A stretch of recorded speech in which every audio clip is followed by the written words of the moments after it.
My name is Kale. I'm 36 years old and I once believed my life was already set. A loving wife, a home, a steady job, stability. I was certain I knew the person I'd tied my life to. I thought we'd go through everything together. But one day I realized, the woman beside me was a stranger. I didn't yell. I didn't make a scene. I just started watching, gathering fragments of truth until the whole picture came into focus.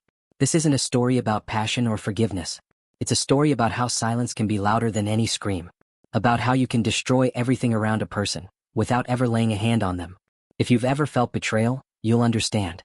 If you haven't, maybe after this story you'll look at people differently. Today I'll tell you how I went from being a husband to an observer. And from an observer to someone who planned everything down to the smallest detail. Subscribe and drop a comment.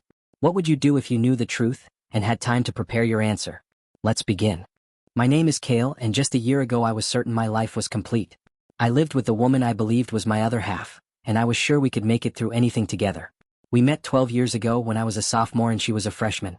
It was a cool September morning, and I was buried in research for a term paper at the library. She appeared out of nowhere, tall, wearing a sweater the color of autumn leaves, her arms full of books. She dropped them right at my feet. "Sorry, she began, but I was already picking them up. "Don't worry," I said, meeting her eyes for the first time. "You moving the whole library or just half of it?" She laughed, slightly nervous but genuine, and that laugh hooked me. Her name was Leora.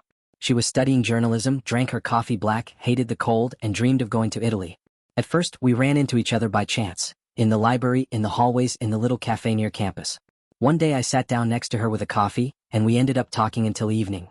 From then on, we started spending time together, at first just as friends. But I was falling for her. Slowly, inevitably.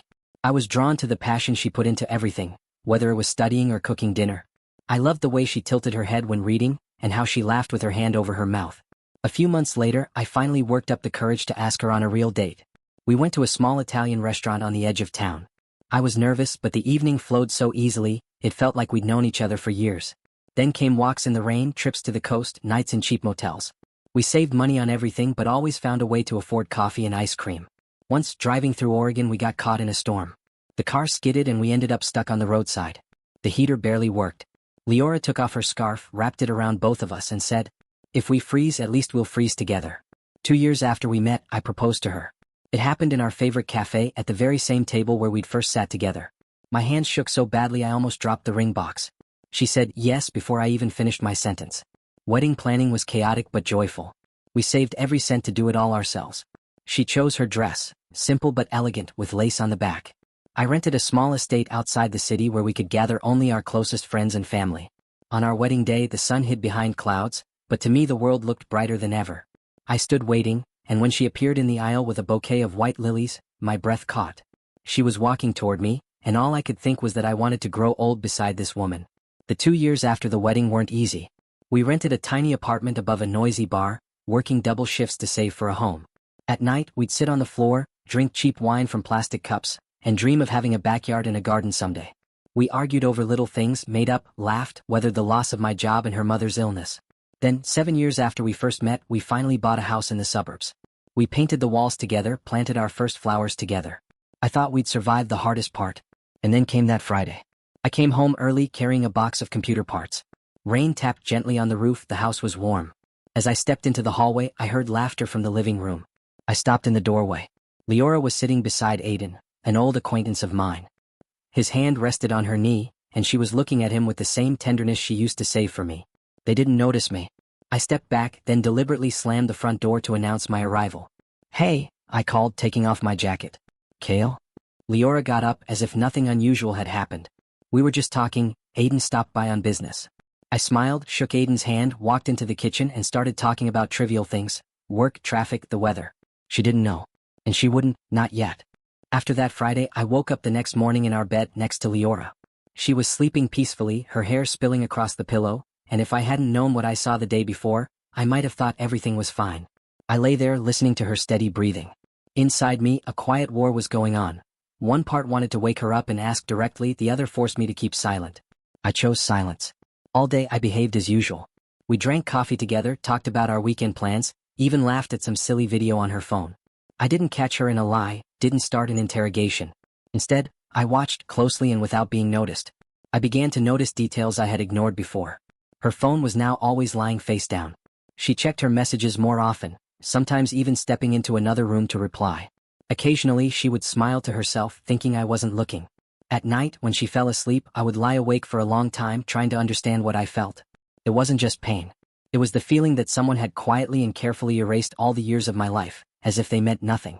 I wanted to believe it wasn't what I thought. That maybe it was a moment of weakness, a stupid joke, some innocent closeness.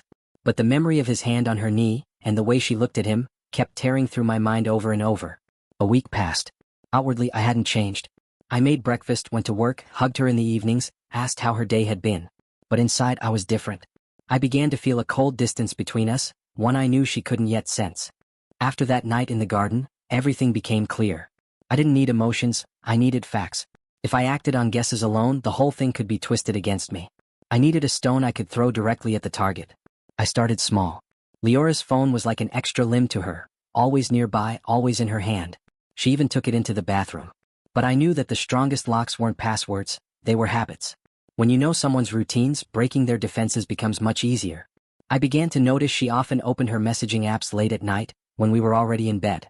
She'd lie with her back to me, the glow of the screen flickering on the ceiling. Sometimes she would smile faintly and then quickly turn the screen off. The first opportunity came on a Saturday morning. She went to take a shower, leaving her phone on the kitchen table. I calmly kept peeling an orange, but my hand was already reaching for the device. I had spotted her password a few days earlier, when she thought I was watching TV. I opened her messages. There were several chats, one of them with Aiden. Some of his messages had been deleted, but her replies remained, short, warm, written with the same tone I once thought was reserved for me. There were no photos or anything explicitly incriminating, but it was enough to feel something heavy settle inside me. I didn't copy or forward anything, yet. I closed everything, placed the phone exactly as it had been, and finished peeling the orange before she came out. Next was her laptop. Leora often left it on the table in the living room, and I knew she used it for work as well as personal correspondence. That meant there could be more. My journal was filling slowly but steadily. Every little thing, every glance at her phone, every missing note in her voice, went in there. I already had plenty of indirect evidence, but not enough to land a blow that couldn't be denied. So I decided to create an opportunity. I needed a situation where Leora would feel so relaxed and safe that she'd stop guarding her phone. I told her that on Friday I'd be going to Portland for a meeting with a potential client and wouldn't be back until Saturday evening. Leora pretended to be a little disappointed, but quickly returned to her usual tone. "Well, then I'll spend time with my friends," she said. I saw a flicker in her eyes, a brief spark, barely noticeable but not to me. On Friday morning, I packed a bag, kissed her on the cheek, and drove in the opposite direction from Portland. I rented a room in a small motel outside the city and slept most of the day. Around 9 in the evening, I quietly drove back to our neighborhood, left the car at the end of the street and walked to the house. The living room light was on. I circled around and stopped under the window. She was sitting on the couch in a short home dress, a glass of wine in her hand. Beside her, Aiden. His hand rested on her waist and she was laughing, leaning toward him so close that only a few inches separated their faces. I pulled out my phone and began recording. Every movement, every touch, every kiss on the cheek that left no doubt this was not a friendly visit. Half an hour later, he stood up, took her by the hand, and together they disappeared down the hallway. I didn't watch anymore, I just lowered the phone and felt the cold wind hit my face. That night I didn't sleep. I replayed the video over and over until the anger inside me became solid as stone. I had proof. Undeniable proof. And now I could begin. After that night, it felt like I was carrying a knife in my pocket, sharp and cold, just waiting for the right moment to use it. But you don't throw a knife any old way or it won't hit the target. I woke up and went to bed next to Leora, kissed her on the forehead in the mornings, brought her coffee in bed on weekends. We went shopping together, discussed what to buy, planned a summer trip. For her, it was everyday life. For me, it was camouflage. The first step was to prepare the ground. I knew that any major strike had to look natural so that no one would suspect I was behind it. I thought of Nate, an old acquaintance from my days in cybersecurity. He was the kind of man who could dig up information on anyone given enough time and incentive. We met at a bar under the pretext of catching up. I didn't reveal all my cards, just said I wanted to know more about someone than they knew about themselves. "You're looking for dirt?" he asked bluntly, setting his beer down. "I am. But it has to be untraceable." He smiled like he'd just heard his favorite song. The next few days I lived as if following a script. Leora suspected nothing. She even seemed a little more affectionate, maybe from guilt, maybe just because our marriage looked perfect from the outside. I kept watching. I noticed when and with whom she messaged, how she reacted to calls. Even when we were having dinner at a restaurant, I caught her checking her phone from the corner of her eye, hiding the screen. Gradually, I began gathering not just personal details, but information that could hit her professionally. Her firm worked with clients' private finances, and I knew that even the smallest stain on her reputation there was a death sentence. I wasn't in a hurry. On the contrary, I did everything to make it look like we were having a second honeymoon. Bought flowers for no reason, planned romantic dinners. Sometimes I caught a look in her eyes that resembled relief. She must have thought the danger had passed, that if I'd had any suspicions, they'd faded. And that's when I knew, the moment was close. I had learned to live a double life. One, for Leora, where I was still the same man she once chose. Attentive, calm, ready to listen and support. The other, for myself, where every conversation, every movement of hers, and every contact with the outside world turned into a detail in my large, cold picture. I needed time, and I used that time to the fullest. Nate worked quickly. A week after our meeting, he called me during my lunch break. Got something big. I think you'll be interested. Can you come? We met in his small office on the second floor of an old building that still smelled of wood and sawdust from a former carpentry shop. He didn't like using phones for important conversations, so he closed his laptop as soon as I walked in. Well, I sat down across from him. He pulled a flash drive from a drawer and tossed it onto the table. On here, the full financial history of your friend Aiden for the last 2 years. And man, he's very careless about the company he keeps. I plugged the drive into his computer. The first thing I noticed were large transfers to accounts registered under offshore companies. Some of the amounts were clearly gray, income that then dissolved into smaller transactions. He's laundering money? I asked, not bothering to hide my surprise. Something like that. Officially he's in logistics, but these operations... Nate scrolled through several statements. If this gets into the right hands, he's in big trouble. I leaned back in my chair. Trouble for Aiden meant trouble for Leora, even if she sympathized with him. And that worked in my favor. I need all this confirmed. Not just numbers, documents I could show to anyone. I'll handle it. But Cale, he lowered his voice. Once you go all in, there's no going back. I smiled. That's exactly what I want. At home, I acted as if nothing had happened. Leora and I cooked dinner together. She told me about a new project at work. Her eyes lit up when she talked, and for a moment I caught myself thinking, once I lived for that look. But then the image flashed in my mind, Aiden in our living room, his hand on her waist. The warmth vanished. I wondered if she felt even a flicker of fear. Did she think I might know? Her behavior was flawless, as if we lived in a perfect marriage. But I already knew the truth. The next few days I spent preparing the backdrop for the coming blow. I contacted a few acquaintances in city administration and among journalists, not giving names or unnecessary details. I just asked how things hypothetically worked if information came in about financial fraud in a local company. I needed to be sure that once I set this machine in motion, it wouldn't stop. At the same time, I watched Leora. I saw when she got a message, her face changed even if she tried to hide it. The corners of her mouth lifted slightly, her gaze softened. Sometimes she set her phone face down, but I already knew it wasn't just a habit. I still didn't touch her devices. At this stage, it was an unnecessary risk. My plan was clear. First destroy Aiden, and then when she was caught in the chaos, strike at her. A few days later, Nate sent me an encrypted file with documents, contracts, signatures, bank statements. Everything needed to expose Aiden completely. That night, I sat in the kitchen flipping through the folders. With every page, I felt a cold satisfaction grow inside me. It was perfect material. But I wasn't going to throw it out right away. I needed to choose the moment so it would seem like an unexpected twist of fate. I decided to wait until Leora herself mentioned Aiden to me. And then, when she spoke of him warmly, I'd know, the time had come. We sat on the porch on Sunday evening, drinking wine. She told me how an old friend helped her solve some small problem. Her voice softened when she said his name. I smiled back and asked, I wonder what he's up to these days? Oh, same old logistic stuff, but I think he's doing well, she replied, never suspecting that I already knew more than she did. That night I decided, tomorrow I start the first stage. I'd always believed that the strongest blow is the one they don't see until the very last moment. The perfect plan should look like nothing more than bad luck, a coincidence of circumstances. In reality, every step must be calculated in advance. The dirt on Aiden was ready. Now it was time to put it into play. Step 1: choose the channel. Handing the information directly to the authorities was too easy, too predictable. If he found out about the leak, he'd start looking for the source and sooner or later might trace it back to me. So I decided to do it differently, create an informational noise so he wouldn't even understand where the trouble came from. For that, I used 2 threats. The first, journalist. I had an old acquaintance, Garrett, who worked for a local newspaper known for its exposés. I called him, posing as an anonymous source, and arranged to meet in a crowded downtown cafe. I arrived early and took a table in the corner where the lamp's shadows hid my face. When he showed up, I slid an envelope with the flash drive under a napkin. Here's data on large-scale financial fraud. Topic: logistics. The rest is your job. I don't exist. Garrett was used to such drops, and didn't ask unnecessary questions. I knew he wouldn't be able to resist digging. The second threat, city administration. I prepared several paper copies with signatures and seals, marking suspicious transactions in red. I sent them by regular mail to the Department of Financial Investigations, no return address, marked anonymous tip. When I came home, I slipped back into my usual role. Leora greeted me in the hallway, kissed me, asked how my day went. I told her nothing special, just a lot of paperwork. Over dinner she mentioned she planned to meet a friend on Friday. I listened, nodded, and acted as if I didn't care at all. In my head, I was already picturing how, in a week or two, the first articles would appear in the news and Aiden would start feeling the heat. The first changes came sooner than I expected. 5 days after the drop, I saw Garrett on a local TV news broadcast. He was talking about possible financial fraud in the logistics sector and showing documents I recognized from the flash drive. Aiden's name wasn't mentioned yet, but anyone who knew his company could see the outline. That evening, Leora came home tense. I pretended not to notice and even asked if everything was okay. "Yeah, just some strange news," she replied and quickly changed the subject. I knew then she had already heard about it.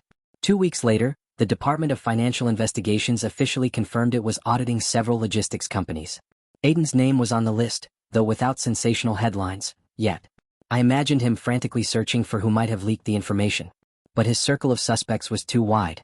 And most importantly, my name wasn't anywhere in it. The whole time I kept playing my role. I even arranged a romantic dinner at home for Leora and me, candles, wine, music. She was relaxed, laughing, looking at me with the same spark as long ago. And right then, in one of those moments of her laughter, I realized I was doing everything right. Because the longer she believed I knew nothing, the more painful the fall would be. A month after the investigation began, the first leaks appeared about Aiden's company accounts being frozen. Photos surfaced online of him leaving his office building, holding his phone and looking pale. One evening Leora casually mentioned that he's going through a tough time and that she worries about an old friend. I just nodded, hiding my smile. My plan was working. The first step was done. And now I began to think about the second, about her. I understood, hitting Aiden was only the first wave. The real storm had to hit Leora in such a way that it wouldn't look like someone's plan, but rather like a combination of circumstances, mistakes, and her own decisions. When a person loses everything due to nothing more than a bad coincidence, they deny it longer and realize the truth much later. That was exactly what I needed. I started with a map of her daily terrain, not a literal map, but the layout of her work routine. Leora worked as an accountant in a small private company, barely 15 employees and an owner who liked to call himself the CEO, though the office was really run by Cecilia, the office manager. In companies like that, the whole system runs on trust and habit. And if you know the habits, you know where it's fragile. I made myself a table: when she leaves the house, when she arrives at work, who she corresponds with most often, who her closest colleagues are, which projects she handles alone, which days of the month are peak reporting days, what exactly they submit to the state, how their internal auditing works. I didn't get any of this through hacking. It was enough to listen, to ask vague everyday questions, and to occasionally pick up the loose phrases she dropped over dinner. She liked feeling that her work was important, so she ended up leading me by the hand without realizing it. The first weak point, the landing strip of reports at the end of each quarter. That's when deadlines press and small discrepancies are easiest to inflate into major issues. The second, overly trusting client emails. People write in plain, casual language, attach scanned receipts from their phones, forget to name files properly. All of that creates noise. The third, internal approvals. When the owner assumes that we discussed it in person so it's agreed, and later goes looking for someone to blame because there's no written confirmation. I wasn't planning to do anything illegal. Everything I needed already existed. I just had to highlight it, adjust the angle, add contrast. Like a photographer changing the perception of a scene with lighting alone, without touching the objects. Step 1, planting seeds of information. A week after news broke about audits of logistics companies, I casually mentioned over breakfast that our neighbor, a small business owner, had received a letter from the tax office questioning his transportation expenses. Leora shrugged, muttered something about another control campaign. I nodded, sipped my coffee and filed the detail away. The thought was now seated in her mind. Step 2, casting shadows around her name. I created a new anonymous email account and sent a short, dry message to her company's general inbox. Please verify the compliance of documentation for client N for the second quarter. There are grounds to believe that the supporting documents were assembled in violation of internal procedures. No direct accusations, no specifics, just the kind of phrasing that triggers the what-if reflex. In small companies, such emails are never ignored. They get forwarded to the boss and the accountant, and the mere fact of it is enough for the word audit to surface. I knew their domain didn't filter spam too strictly. She had complained before that promotional emails kept slipping through. which meant mine would slip through too, neatly formatted, signed Internal Control Department, Client N. It didn't exist, but with so many clients, who would know? Step 3, the mirror. I had Nate send external noise from 2 different clients, both fake accounts he created, polite but slightly nervous follow-ups. Were all the trip receipts included? Why does the vehicle number in the April report not match the invoice? We agreed on different wording in the contract, right? Tiny details but synchronized, all on the same day. All within the bounds of plausibility. No hacking, just playing the odds. Throw enough balls in the air and one will be dropped. Meanwhile, I turned up the background noise. I asked an old acquaintance in the local accounting community to anonymously post a general warning in their closed chat. Targeted audits of small firms are happening right now. Pay attention to supporting documents for transport and business trips. I didn't name Leora's company, but in a small town, any warning is taken personally. It was all like a light drizzle, not enough to break anything but enough to make you uncomfortable. And I could see her starting to tire. At first, barely noticeably, longer pauses in our conversations, her phone face down, not out of habit but like a shield. In the evenings, she'd sit with her laptop on the couch and spend 40 extra minutes checking numbers, tables, emails. A couple of times I saw her pulling up old correspondence with clients, looking for proof of, we discussed this in person. Each time she found nothing in writing, she sighed. Busy week. I asked once, not looking up from chopping vegetables. Yeah, they're asking for extra documentation from a few clients. It's fine, just boring, she said, quickly changing the subject. Boring meant it was already annoying her. I didn't rush things. The perfect husband image required consistency, and I kept it. Breakfasts, errands, little surprises. One weekend we went to the park and she even laughed like she used to. But her laughter now had a metallic undertone. I'd learned to hear it. The next stage in my head I called putting a pebble in her shoe. Not to break her leg but to make every step slow and painful. I drafted another anonymous letter, this one to the owner. A very professional tone, zero emotion. We recommend updating internal approval and document retention policies. Especially for clients where transport expenses exceed 18% of turnover. Potential reputational risks. Signed with the name of a non-existent consulting group. People in offices like that love consulting. If someone in a suit speaks in serious terms, it's taken as gospel. 2 days later, Leora came home with a thin folder and muttered a few times in the evening about a new trend for regulations. I knew the folder had been handed down from above, which meant the letter worked. They were implementing rules, and rules meant more boxes to tick, more chances to find a discrepancy. I didn't look for her mistakes, they appeared on their own. The second week, Cecilia, I learned this from an offhand comment over dinner, asked Leora to reassemble document packages for 2 clients to match the new checklist. Leora stayed late, moving dates in spreadsheets, refiling invoices. I passed by and asked, "Want some tea?" She looked at me with the gratitude of someone who thinks you've just saved the world, but her hand still trembled holding the cup. The most damaging blow isn't a single big mistake, it's the buildup of small failures. So I launched another wave of minor annoyances. Through Nate, a client sent her company an extra file, a poorly scanned receipt with a blurry date and amount, and asked to urgently add it to the package. Boring accounting stuff. But 3 such boring requests in one day, and you risk misfiling something. A few days later, I heard her quietly crying in the shower at night. Not loudly, almost silently, the kind of crying when someone won't let themselves fall apart because they have to be functional in the morning. I lay awake in the dark. Inside it felt no warmer than a fridge. Sometimes I caught myself wanting to get up, hold her, tell her it would pass. But instead, I remembered her profile in the dimly lit living room and someone else's hand on her knee. And the cold returned. Once the ground was soft enough, I added weight. In the local business community, an anonymous post appeared. Has anyone encountered small accounting firms failing to store original documents properly?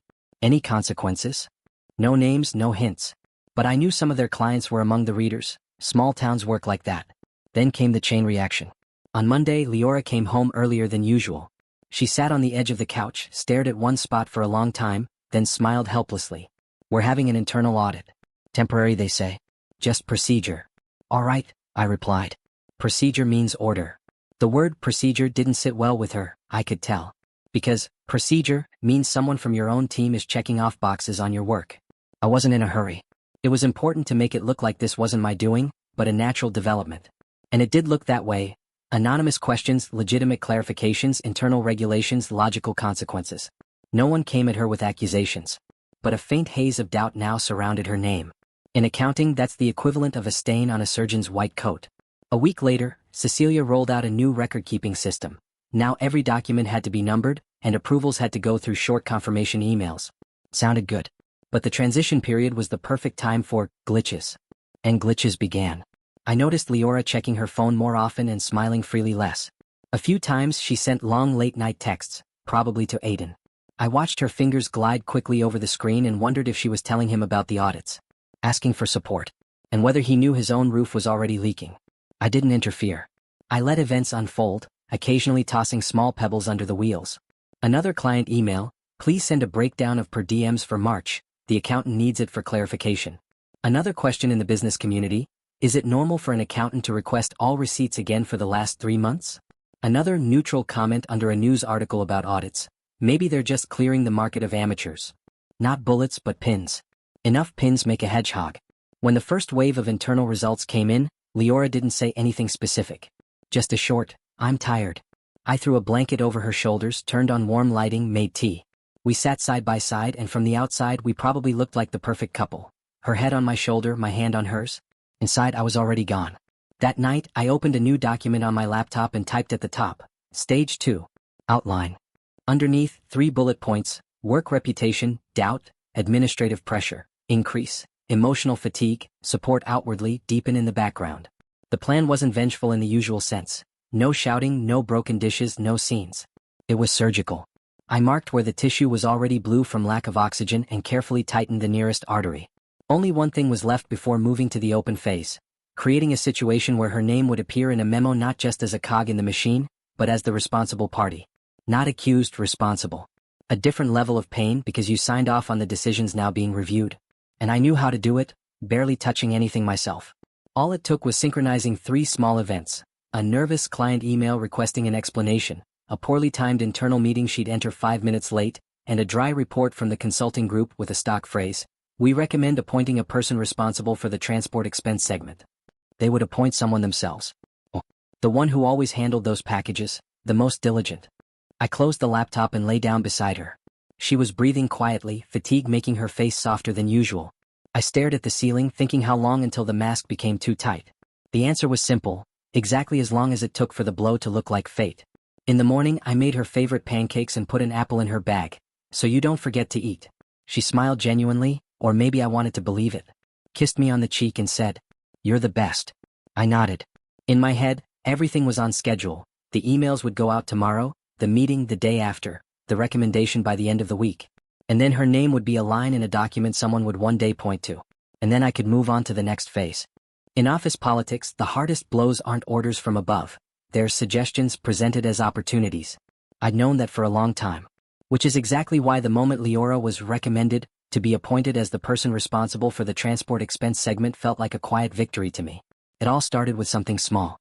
On Tuesday through Nate, I sent a nervous email from a fictional client, polite but insistent, requesting a full breakdown of all transport expenses for the last 3 months as soon as possible. That very same day, their firm had a scheduled internal meeting. I knew Leora would be a little late. It wasn't even a matter of chance but habit. She always tried to finish a task before heading to a meeting, even if it meant being 5 or 10 minutes late. And so, she walked into the conference room where the owner, Cecilia, and 2 other colleagues were already seated. On the table lay a printed recommendation from the same fictitious consulting group I had used earlier. The wording was simple. We suggest appointing a person responsible for reviewing and approving the package of transport expenses before submission to clients and government agencies. Leora, you handle this most often, right? Cecilia said, and the owner nodded approvingly. Well, yes, she replied, not yet realizing she had just agreed to step onto a slow-burning landmine. Now every mistake in those documents would have her name at the top. Not collective responsibility, personal. At home, she told me about her new position, over dinner. She held a glass of wine in her hand, pretending this was just a formality, even joking that, at least now they'll know who to blame. I smiled and said it meant they trusted her. Inside, I knew it meant they'd pinned a target on her back. From that moment, all I had to do was wait. Mistakes happen in every office. Missing a receipt, entering a date wrong, forgetting to attach a file. They're harmless when spread across a team, but lethal when concentrated under one person's name. And with the new rules, any such slip-up would be neatly documented, with her signature right under it. The beauty of it was that I didn't have to lift a finger anymore. The system itself would do the work for me. Isolation isn't when you're locked in a room. It's when you step into the world and realize there's no one left there for you. That was exactly what I wanted for Leora. For even though she considered friends to slowly fade from her life, I started with her closest friends. There were 3, Marin, Julia, and Sarah. I knew all of them at least on the surface. From time to time they met at cafes or went to the movies together. I had never interfered with these meetings, until now. Maren was first. She worked in the same field as Leora and often shared work advice with her. The perfect candidate for a small disinformation campaign. I created an anonymous social media account and posted a few hints suggesting Maren's company was allegedly under audit for mishandling documentation. The posts appeared in open groups that many people in their industry read. A few days later, Leora mentioned over dinner, "Maren's been kind of nervous lately. Says there are problems at work." I just shrugged. Maybe just a coincidence. But within a week, their communication had dwindled to a minimum. Leora herself avoided long conversations, probably not wanting to take on someone else's problems when she had enough of her own. The second target was Julia. Here I took a different route. Instead of creating problems, I highlighted an existing crack. Julia often borrowed small amounts of money from Leora: lunch, taxi, forgot my wallet. Leora never reminded her to pay it back. I had Nate anonymously send Leora a reminder, in the form of a screenshot of Julia's bank statement, showing several large purchases during the time she had been saving money. The message looked like an accidental forward, like someone had sent it to the wrong address. She never said anything to me directly, but I could see that afterward she started replying to Julia less often. A month later, I heard her say, "I haven't seen Julia in ages. We've just drifted apart." Sarah was the hardest. They'd been friends since school and shared a strong bond. I couldn't go in with crude dirt, it would raise suspicion. Instead, I used the attention shift method. I knew Sarah was actively promoting her small business on social media. So, through acquaintances, I arranged several lucrative offers for her, on the condition that the meetings took place exactly on the evenings Leora suggested getting together. Each time, Sarah politely declined, citing work. Over time, their calls became rare, and Leora stopped writing first. At the same time, I worked on her colleagues. I knew there were two people in the office who didn't like her much, Christina and Will. I poured a bit more fuel into their discontent. Through anonymous emails to the work inbox, I sent a client question worded like, "Why are my inquiries always answered by Leora, even if the question was addressed to another manager?" It wasn't an accusation, but for people already a bit irritated, it was enough to see her as competition or a shadow leader. A week later, Leora said, "Will's been acting strange with me lately. Still polite but colder." I spread my hands. Maybe he's got his own problems. Don't take it personally. Family was another topic. Leora had a younger sister, Melanie, who lived in another city, but they often spoke on the phone. I didn't need to invent anything, just engineer a few unpleasant coincidences. I found out when Melanie planned to visit, and accidentally booked a trip for Leora and me on those same dates. She, of course, apologized to her sister, but the constant rescheduling had its effect. 2 months later, Melanie was calling less and the conversations were shorter. I kept the information background under control. There was never a direct conflict or scandal, just gradual distancing, step by step. People around Leora were busy with their own lives, and she was left more and more alone, with me, and with the work problems I had created. At home, I remained her quiet harbor. I'd bring her tea when she looked tired, ask if she wanted to rest over the weekend. Sometimes she'd sit next to me and say, "I'm glad you're here. Otherwise I think I'd go crazy." I'd smile, hug her, and inside I'd feel another part of my plan slide perfectly into place. By the end of the second month, Leora had almost stopped meeting friends. Calls from relatives were rare. At work, she avoided extra conversations with colleagues because she didn't know who to trust. She was still holding on, automatically, out of habit. But I could see her eyes had grown tired, her smile rare. That's when I knew it was time to prepare the third wave, the final one, the one that would destroy everything at once. My plan had several stages, but the hardest was the final synchronization. You can break a person with dozens of small blows, but the real effect comes when they all hit at once. Leora was already worn out. Work kept her under pressure every day, her friends and family had drifted away, and Aiden was fighting his own problems and apparently couldn't give her the attention he once did. I saw her spending more evenings at home, sometimes just sitting with her phone in hand, staring at it blankly. All I had to do was guide her to the moment when several pillars fell at once. Work, push the pressure to the limit. Personal life, make her feel even Aiden wasn't on her side.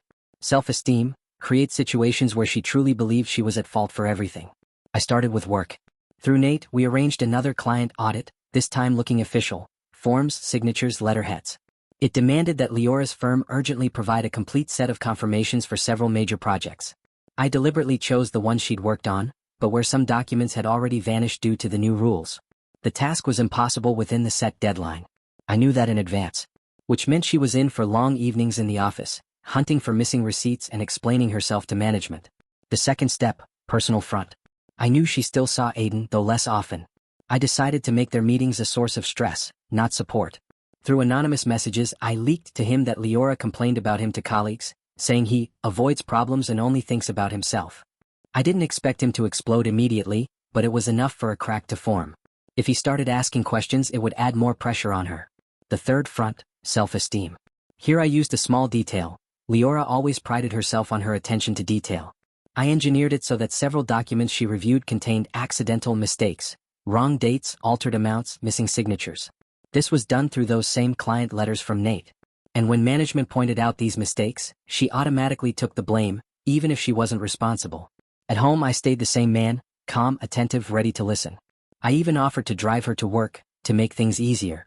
She thanked me, but there was a new shadow in her eyes, the one I'd been waiting for. The shadow of someone who no longer sees a way out. I began planning the final week. Everything would converge there. Monday, the official client audit begins. Wednesday, Aiden receives my second leak, this time hinting at her involvement in his financial troubles. Friday, the internal audit at her firm produces preliminary results, with her name appearing several times in the responsible column. And on Friday evening, when she came home after that brutal day, I would lay down the cards. Not with shouting, but with a cold statement of facts, videos, screenshots, every piece of evidence. Not for her to justify herself, but for her to understand that every day of the past months was no accident. It was my plan. Now all that was left was to wait. But the waiting was cold and calculated. I felt no rush. On the contrary, I had the calm anticipation of a surgeon before an operation. All instruments sterile, the patient ready, only the incision remained. Monday. The morning began quietly. Leora sipped her coffee, looking out the window, trying to joke about the weather. But her phone had already vibrated several times on the table. I saw the name of their main client, one of those for whom I had triggered the audit. By lunch, she texted me, "Don't wait for dinner, I'll be late." It was expected. The client's audit required digging up 6 months' worth of archives, and part of the documents had simply vanished after the new numbering system was implemented. When she came home, she was pale as a wall. She tossed her bag into the corner and sat on a chair in the hallway without even taking off her shoes. "Want me to heat up dinner?" I asked. "No, I'll just lie down." I brought her tea, but she didn't even touch the cup. Tuesday. The second day is always harder. She already knew the documents wouldn't match and that any attempt to explain this to the client would end in accusations of unprofessionalism. In the morning, I drove her to work on purpose. I wanted to see her walk into the office. Her steps were slow, her shoulders slumped. That evening, she still went to see her friend Sarah, but returned within an hour. She said Sarah had been busy and not in the mood to talk. I knew it was part of my plan. Sarah had an important meeting I'd helped arrange for that very evening. We had dinner in silence. Wednesday. This day was for the personal front. In the morning, I sent the second leak to Aiden. This time it was an anonymous message hinting that it was Leora who had passed information to clients, helping trigger the audit of his company. That evening, when she came home, I noticed she looked at her phone several times but didn't call anyone. Over dinner, she tried to start a conversation. "Kale, have you ever felt like someone you've known for years is suddenly pulling away?" "Probably," I replied calmly. "Why do you ask?" "I don't know. It feels like Aiden's become distant." I nodded, making sure not to show my satisfaction. The trap was tightening. Thursday. At work, they had another internal audit. This time I made sure that several documents she was responsible for had errors. A single digit wrong in a date, an incorrect account number, a missing attachment. All of it looked like her oversight. At home, she sat on the couch, hugging a pillow to her chest. She no longer told me the details, just quietly said, "I'm tired, Kale." "Very." I sat next to her, put my arm around her, and said, "It'll pass." She nodded, but I could see she didn't believe it. Friday. The morning was gloomy. I made her coffee, packed a snack in her bag, and said, "It's Friday. Tonight we'll just relax, okay?" She tried to smile, but it came out crooked. By evening, I got a message from Nate. The internal audit was complete, and in the preliminary findings, her name appeared in 3 out of 5 points under responsible for document review. At home, I waited for her in the living room. When the door opened, I heard her steps, slow, heavy. She walked past without looking at me, tossing her bag into the corner. I gave her a few minutes. Then I went to the kitchen, took out my laptop, placed it on the table, and calmly said, "Leora, we need to talk." She looked at me with tired eyes. "About what?" I opened the folder with videos, photos, and screenshots. About everything. What began that evening wasn't a conversation, it was a verdict. But that's a story for the next part. She sat at the table, arms crossed, like someone bracing to hear something unpleasant but still hoping it was just a minor issue. Her face was tired, dark circles under her eyes, hair tied back carelessly. I could see she was on the edge. Which is why this evening was perfect. I opened the laptop and slowly turned the screen toward her. "Look." The first file was the video from that night when, according to their plan, I was supposed to be in Portland.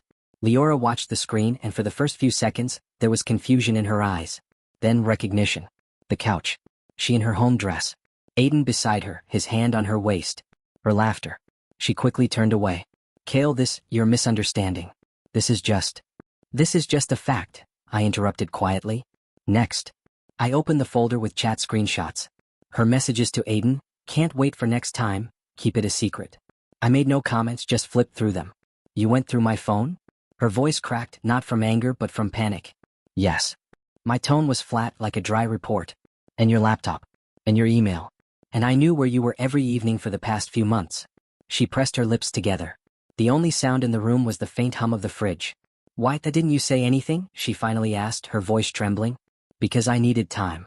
I opened the next folder. Inside, photos, copies of documents, records of anonymous letters. Her name in the memos from the work audits. Minor mistakes listed as her responsibility. This, she almost choked. This is all you're doing? Yes. I didn't even blink. Every letter, every accidental client question, every internal audit that started out of nowhere. She stared at me, something between horror and indignation in her eyes. Why? So you'd feel what I felt, I replied without raising my voice. No yelling, no scenes. Just gradually. Day by day. She jumped up from the chair, pacing the kitchen, grabbing her head. You're sick. This isn't normal, Kale. Maybe, I didn't deny. But it doesn't change the fact that all this is the result of your choice. She stopped by the table, leaning on it like she'd lost her strength. You could have just left. I could have, I nodded. But then you'd never understand. I closed the laptop. Heavy, almost tangible silence fell. She looked at me and I saw the realization dawn in her eyes. These past months hadn't been a chaotic streak of bad luck. It was a construct. My construct, built piece by piece. What now? She finally asked, her voice barely above a whisper. Now you stay with this on your own. Aiden has his own problems, your colleagues have their doubts, your family has their lives. And me. I'm just no longer here. I stood, took my jacket from the back of the chair. She took half a step toward me but stopped. Maybe for the first time in all this, she didn't know what to say. Kale, her voice carried everything, pleading, fear, confusion.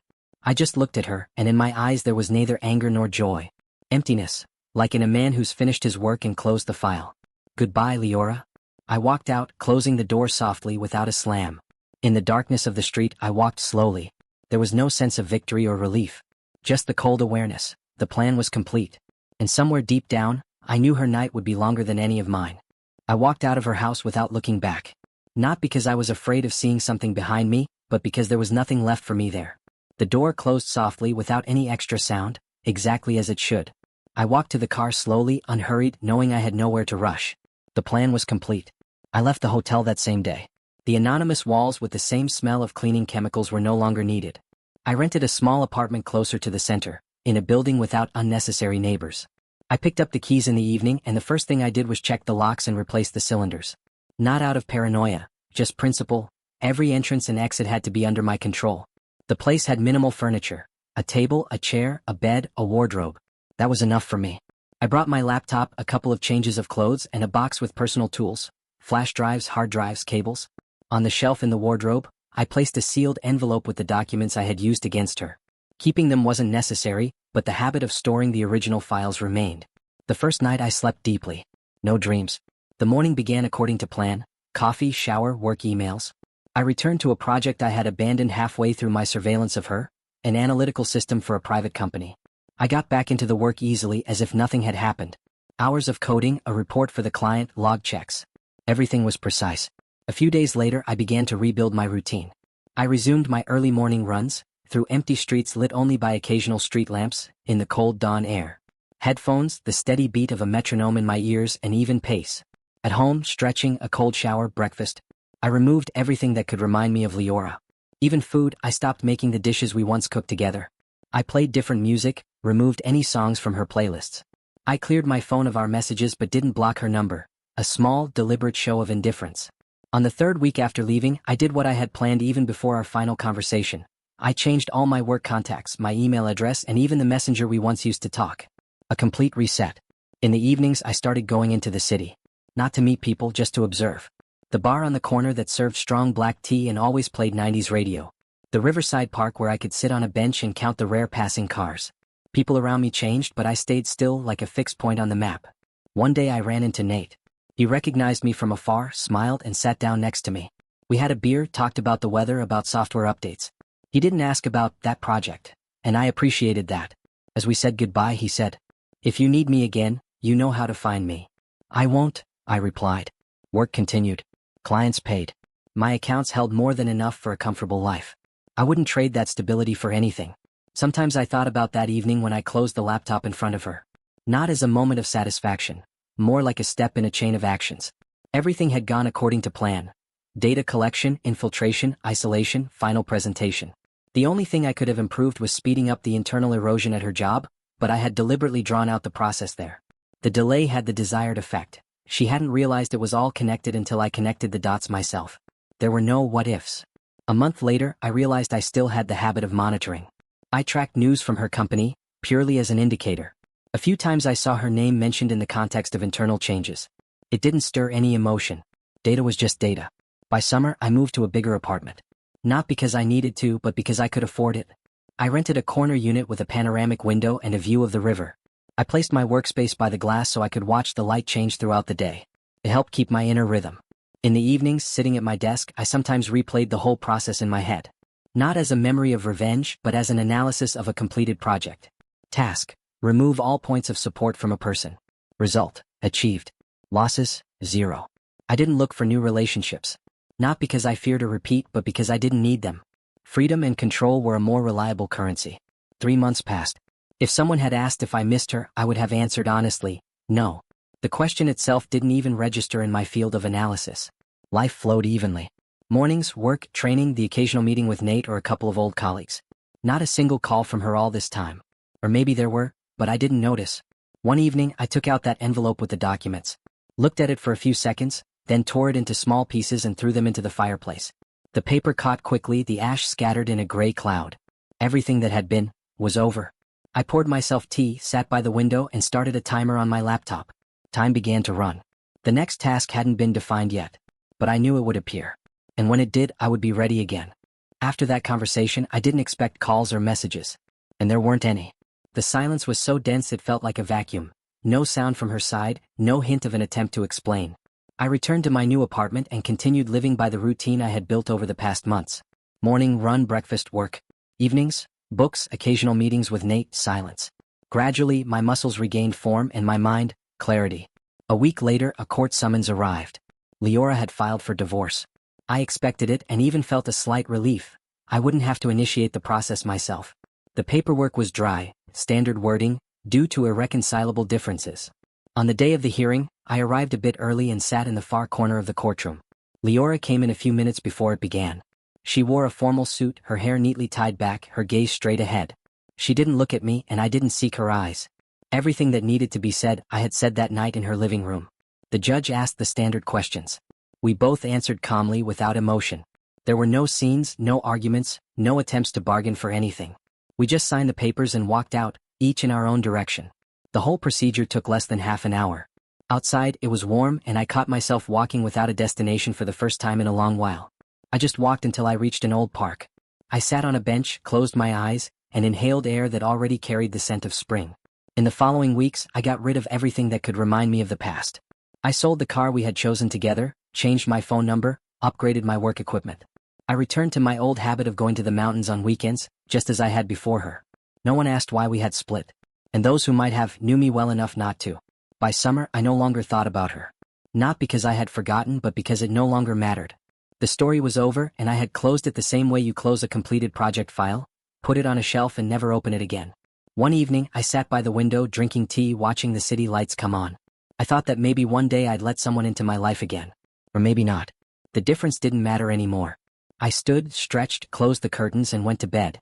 Tomorrow would be just another ordinary day. And ordinary was exactly what I wanted back.